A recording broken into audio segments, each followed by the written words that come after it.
Hello guys, in this video I am going to show you how to contact the customer service in the Thai Lion Air application.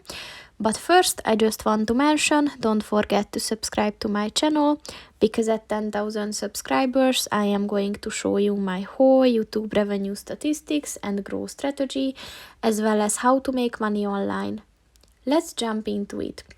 First of all, open the application on your phone and then click on the three lines at the top of the page on the right, and then just click on the Contact Us button.